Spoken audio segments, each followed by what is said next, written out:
By the end of the day today, you are going to understand the business and how to utilize your entity the correct way. We're also going to further your understanding of the strategy for your personal growth and your personal cash flow.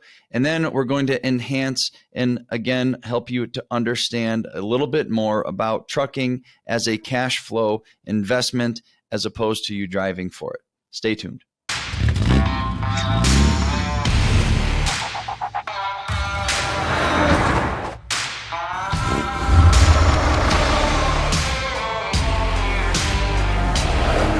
Hey, everybody. All right. Today, your entity has a purpose, and I want to make sure that you're utilizing it correctly.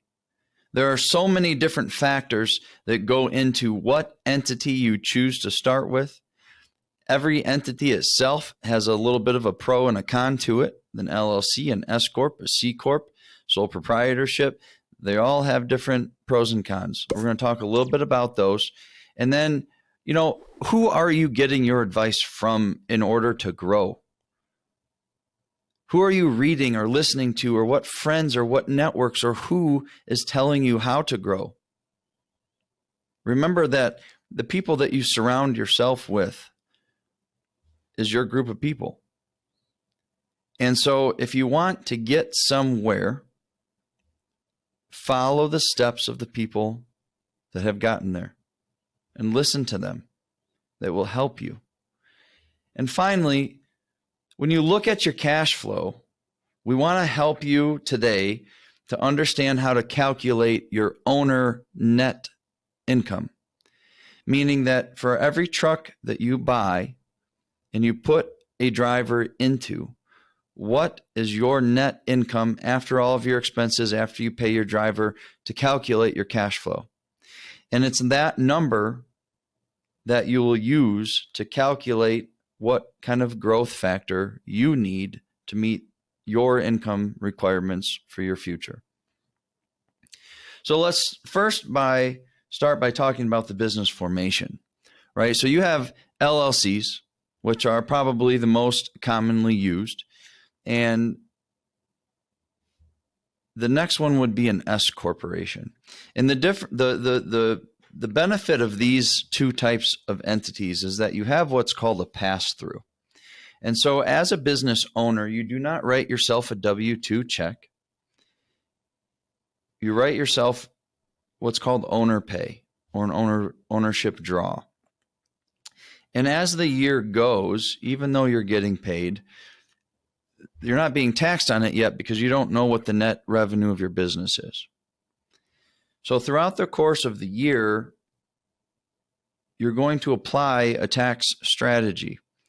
You're going to calculate how much revenue you're going to have and how much potential net income your business will have so that you can calculate your potential tax liability.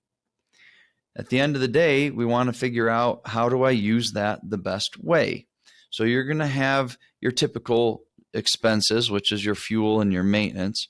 Salaries, you pay your drivers and things along those lines. But whatever is left over after that, you have to be able to utilize your depreciations.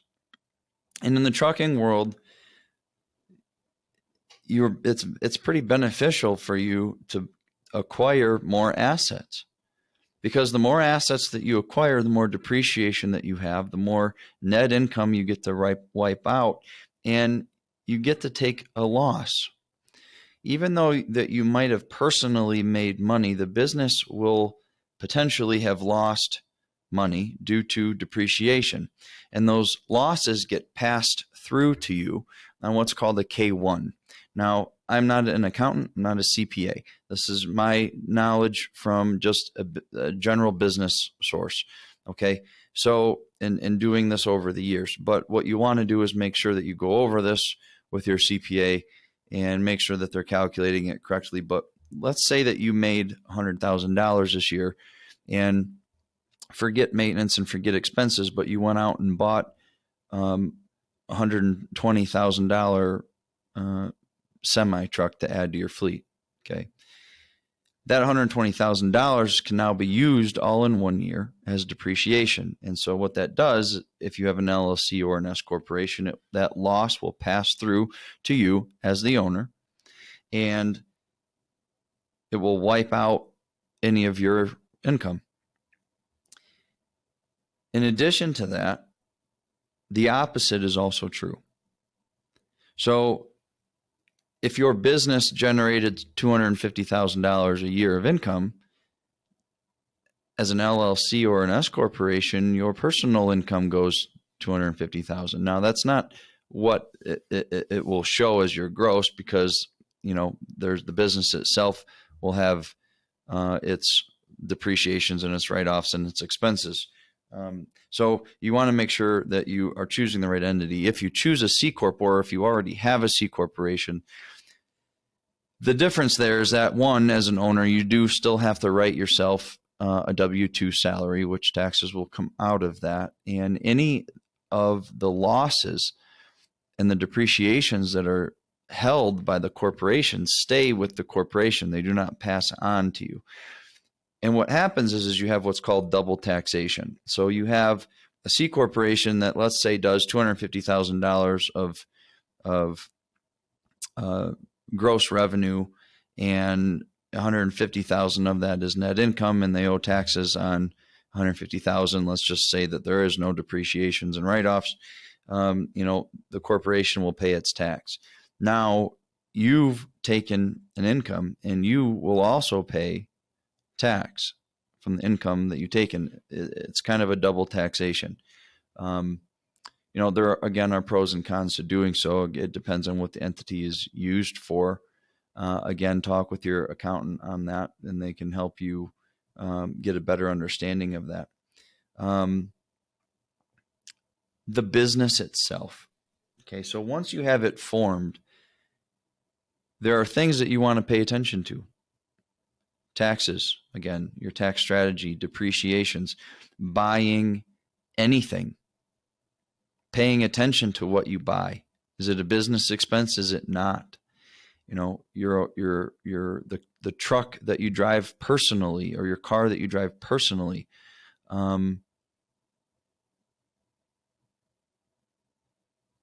Clothing, advertising, business coaching. What are you buying, and how are you buying it? One of the things that you'll look at is, to run your business, what do you need?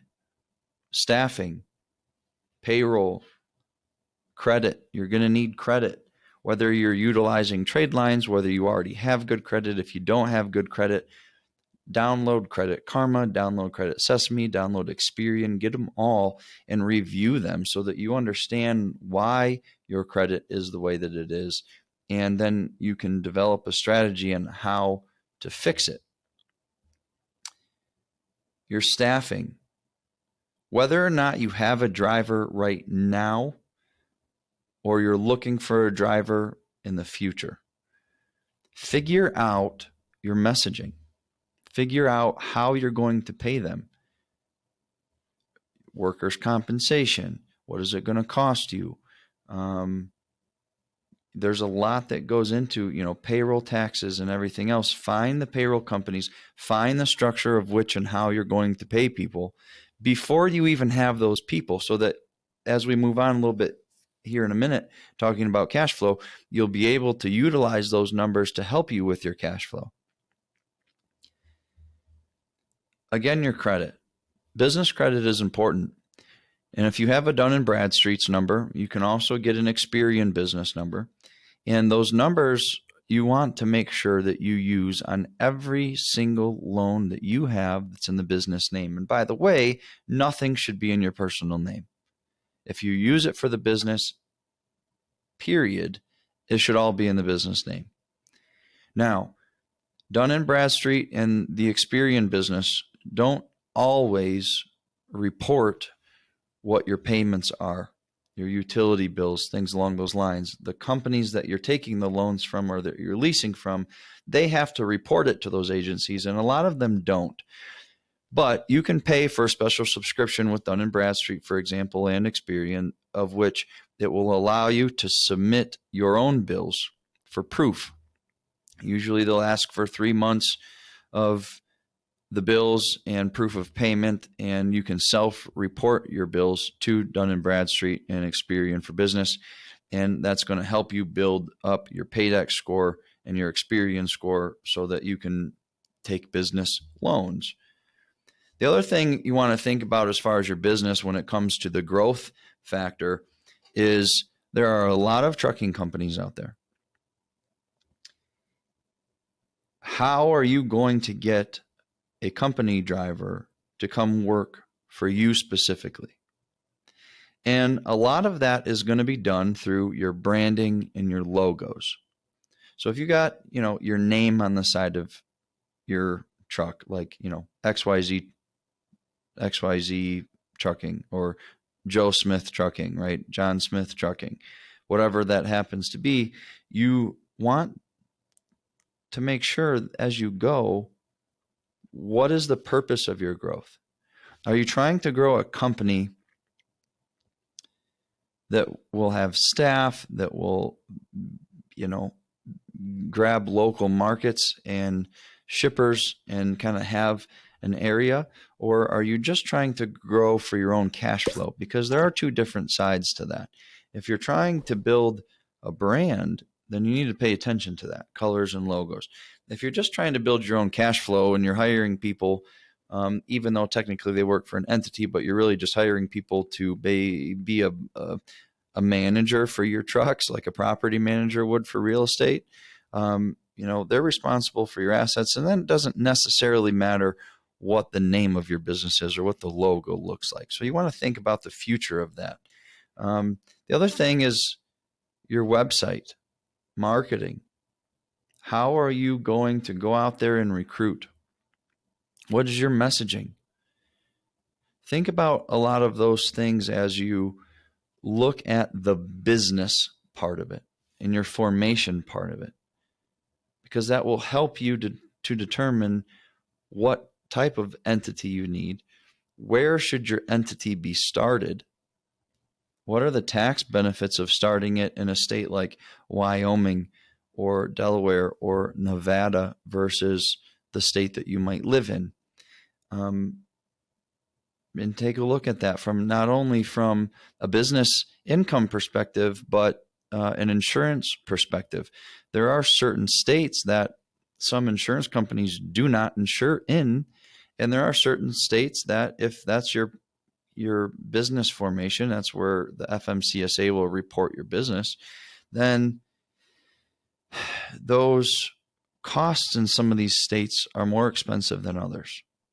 So when you're meeting with your insurance agents, when they're going out there and quoting insurance for you, ask them, what is the best state for me to have my business formed in? That should help you as well. Now, let's move on a little bit to your strategy. A few episodes ago, we talked about how to start developing your strategy.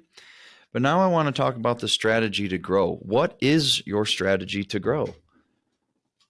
Don't just go out there and wing it. So we've talked about this quite often. If you're a driver and you have a rate confirmation, it will tell you when you need to pick something up. It will tell you when it needs to be delivered by. Knowing those informations, you can then go into your navigation and find the route that will get you there the most efficiently so that you can be there on time. You know how many hours you have to drive each day. You know when you have to wake up and when you have to go off of your clock so that you can manage to make sure that you meet the deadline by the time required. So if you do not right now, please make sure that you put a deadline on your growth. Otherwise, you're not going to start and you're not going to get there very quick. I'm not saying you're not going to get there, but you're not going to get there quick. You're not going to get there with a strategy. That strategy has to say, how do I grow? How many do I need? How many people do I need to recruit in order to find the one that I'm going to hire? Now, if you're doing it this way, you want to calculate your net owner income. So you take your truck. What is your truck payment monthly? What's your trailer payment? How much fuel do you expect to spend? Throw in some money for maintenance. Even if you don't think there is going to be any at all, put it in there anyways. Because if you're wrong and there is no maintenance, then that's just extra money to you.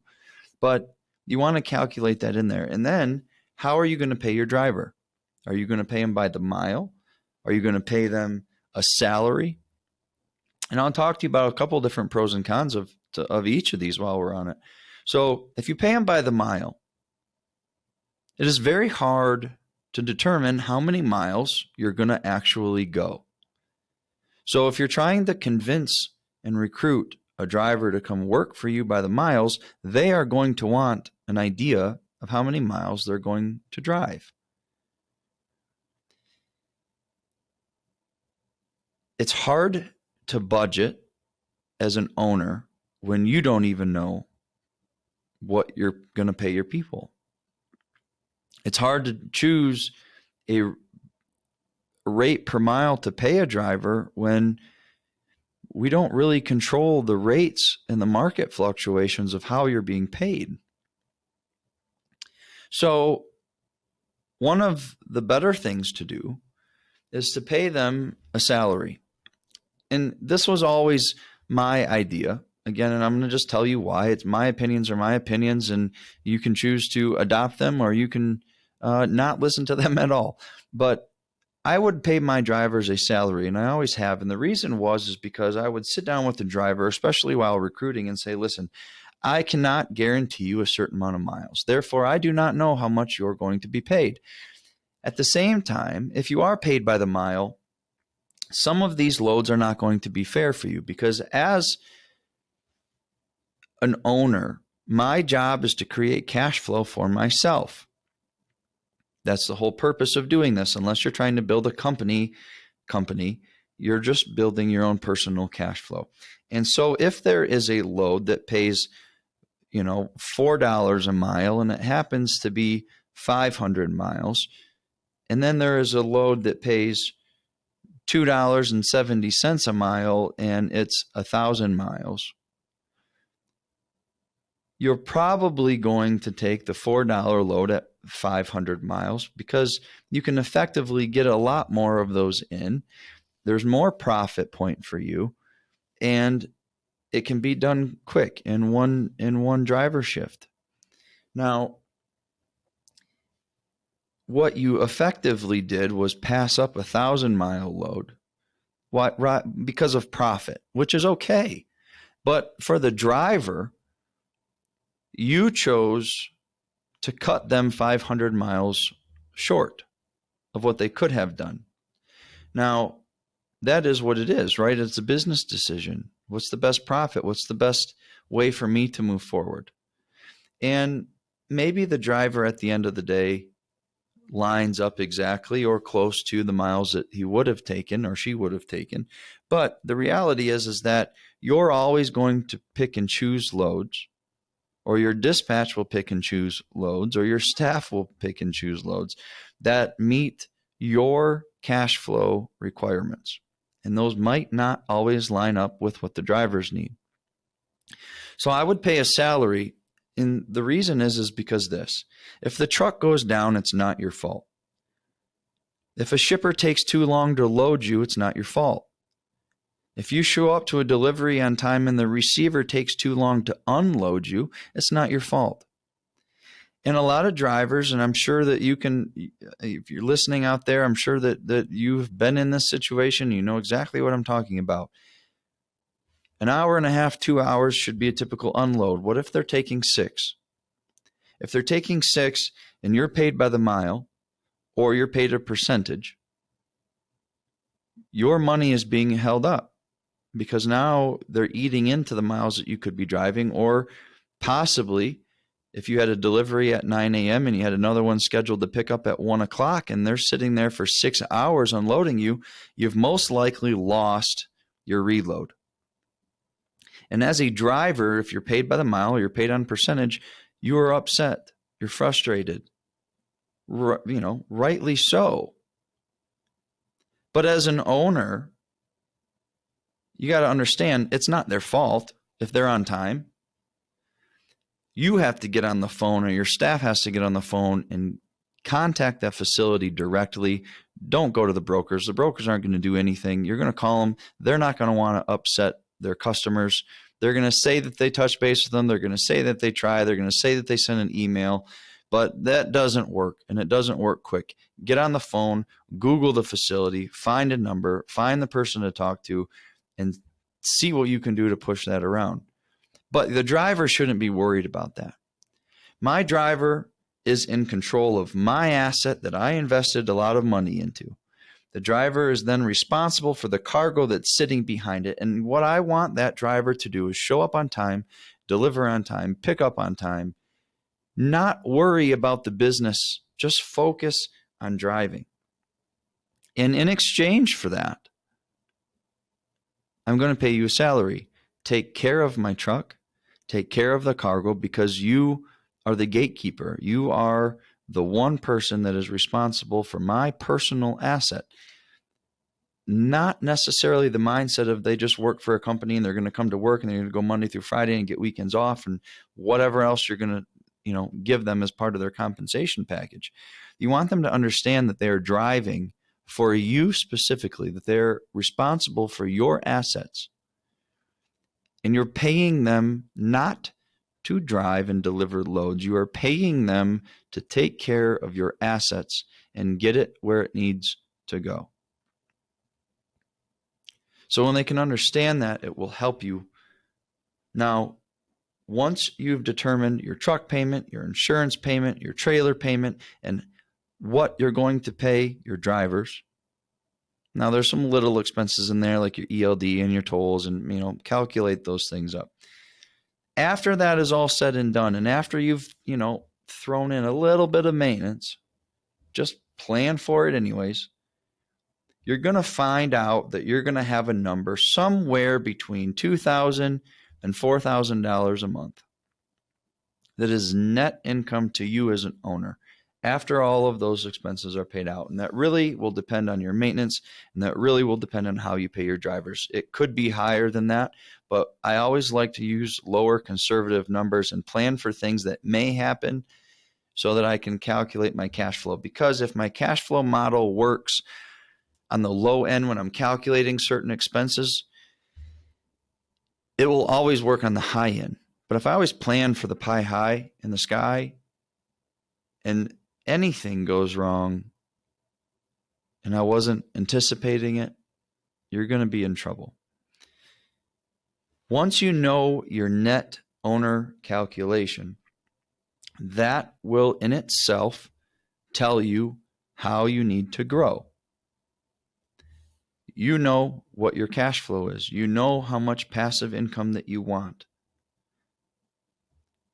Utilize that. Now set a deadline. Every 12 weeks or every 24 weeks, buy an asset based on your tax strategy, based on your income goals, and start applying it right now today. Don't wait anymore. The longer you wait, the slower you delay your growth and your cash flow. And the full purpose of everybody listening to this podcast is to help understand business, strategy, and trucking. We're trying to help you build your cash flow, not necessarily a profitable business. We're talking about your cash flow, money in your pocket, the recurring revenue that goes to you. When you buy a truck, don't buy it with your personal name. Buy it with your business. And if you don't know how to do that, give us a call. I'm going to give you a little tip right now for free. There is a company out of Arizona. It is called Fast Lane Leasing. Let them know you heard from Tony Bravata over at the Business of Trucking podcast, that it was referred to you. Let them know. They will use your business. They will use the last 3 months of your the bank statements of your business to determine how much money you can buy. When they find a truck, when you find a truck and you submit it to them, they're going to the big banks. And without getting into too much strategy here or too much behind the scenes, when you buy that truck, it will be purchased with your business and it will not show up on your personal credit score. That is very important. You want to be able to buy a business with your business. If something were to happen, if anything were to happen, you want to make sure that you're protecting yourself and your family. So always use your entity to purchase your assets. Now, when you do that, you're going to take the purchase price, and that is going to go on depreciation. Now, you can take that and you can split it over 3 to 5 years, or you can take it all in 1 year. Utilize the tax strategy of which will work best for you, but most of the time, you're going to want to take it in 1 year unless you're buying a lot of assets. And then maybe you don't need to. Maybe you can spread it out over the course of the year. But if you're applying your tax strategy to wipe out certain income, to help your growth factor, and to leverage that money, then go ahead and do it. The other thing I'm going to talk about here that just popped in my head is leverage. You could pay cash for one of your trucks. Maybe you have a truck that's paid off. Here's a problem with that. If an asset is paid off, okay, it will help you in your monthly cash flow. Sure, you might get that truck payment back to you, right? But if I took $50,000 and I just paid cash for a $50,000 truck, or an $80,000 truck and I paid cash for it, whether right away or whether over the course of 6 months or 12 months, I'm just trying to pay it off as fast as I can. There is no equity in that truck, and that equity doesn't earn you any interest. You don't earn any money off of having that truck paid off.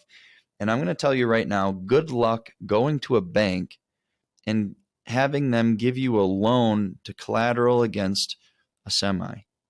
The banks do not like to do it because they look at semis not as a vehicle, but they look at them as equipment. And they're not really jumping out to lend against your equipment, even if it's paid off, even if it has its own value. Usually the banks don't want anything to do with it. Use leverage. If you have $50,000 and that's what you're going to go do to buy a truck, or $30,000 and that's what you're going to go use as a down payment, try to leverage that money to purchase more assets, because the more assets that you have, the more cash flow that you can generate off of the same dollar amounts. If you spend $50,000 on one truck, you're increasing your gross revenue $250,000 to $300,000. Maybe you're increasing your ownership income to $50,000, $60,000, $70,000 after you pay a driver.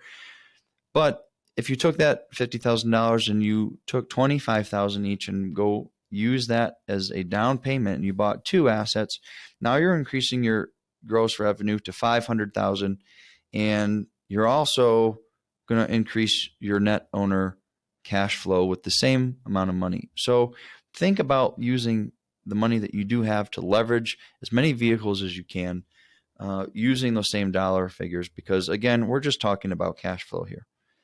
Now, understanding cash flow inside of the trucking world. I'm not talking about how much profit that I can make or show, because I'm not ready to sell my business yet. Right now, I am utilizing every truck as my own rental property, kind of like real estate. Every unit, if you calculate certain maintenance, if you pay your drivers well, just say that you put $2,000 a month in your pocket. It should be more than that, but just say you put $2,000 in your pocket. And you want to go out and make, just for easy math, $120,000 a year on autopilot that you don't work for. 2, 4, 6, 8, 10. You need 5. If you had 5 units that you owned that you made $2,000 a month off of, it's $10,000 a month, $120,000 a year. And that is with $2,000 a month each. Some of those trucks are not going to have maintenance problems, not every month. Some of those expenses are going to be a lot less than what I put into my figures for the $2,000. If you're buying a truck at a certain price point, you calculate maybe $2,000, $3,000 a month in maintenance, and you overpay your driver, wherever you want to figure out those numbers. That's 5 trucks, $120,000 a year on autopilot that you don't do anything for. Now, maybe it's $3,000, maybe it's $4,000, maybe it's $5,000 a month that you make. Maybe it's $5,000 on one and $2,000 on another and $3,000 on another, which is really probably more realistic. But either way it goes, you know that if my goal is to generate $120,000 a year of net income without working for it forever, you know how to calculate that. Always use lower numbers, because if it works on the downside, it will always work on the upside. Okay. Maintenance accounts. A lot of people put money away. They put cash away. They save money for a maintenance account. What you want to be able to do is utilize your credit. Get your trade lines. Get your credit to a point where you can go into a bank, or you can find a company that's going to give you a line of credit. Line of credits are used when you use them. You can pay it back when you use it. They are free for you. Here's the benefit of a line of credit. If you had a $10,000 line of credit, you are no longer taking cash from your cash flow to set aside for a reserve account for maintenance. You'll always have your line of credit, and when something comes up, you can use that line of credit to pay for what it needs to pay. That's going to generate a payment. Now you take your cash flow to pay back the line of credit. When the line of credit is paid back, you get access to it all over again. Don't get a loan, because if you get a loan and you pay it back, that's gone. You have to reapply. If you take your cash and you put your cash away, you don't have access to it now. You may or may not even need it for a while, but you don't have access to it now. If you do need it, then you're spending it, but you just spent your cash. What if something happens? Use your line of credit. It will help you in the long run. Get your trade lines, get your credit up, whatever you need to do, go find a line of credit to help fund your maintenance account. The rest of it is your cash flow. The rest of it is money in your pocket. So let's recap for a little bit. Business. The formation of your entity, choosing the right entity, determining how you're going to recruit people to work for your entity, determine your taxes, determine your depreciation. Do that now ahead of time. If you don't have a second truck, if you don't have a driver in mind, put it down on paper as if you did, so that you can start to plan your strategy of what do you need, when are you going to buy another truck, and when you buy one, what does that mean to your net income? What does that mean to your cash flow? And when you can see that, when you can start to understand the net cash flow generated by you purchasing a vehicle, your energy as far as finding it and actually acquiring it should go up, because you know for every single one that you buy, your income is going to go up X amount of dollars. I know that you're on the road there. I know that you're busting your butt. I know that you're driving and you're gone, whether it's 5 days or 7 days or 12 days or however long you're on the road. I know that after time it starts to burn you out. It is very crucial that we are able to help people understand your truck should not be generated by you. You should not be driven by you. Your income, you need to be able to create cash flow. You need to be able to have your money work for you, your assets work for you. If you love driving and you want to drive, then absolutely, by all means, drive, but create the cash flow. There are people that I talk to that say, listen, you have a complete authority management company where we run the hands-on the entire day-to-day of your operation so that you don't have to, so that you can be a business owner and not the operator. And sometimes people will come and say, what do I have? Why would I need you? We have our own authority. I book my loads. Why do we need you? Well, my question to you is that if you've been driving for more than 2 years,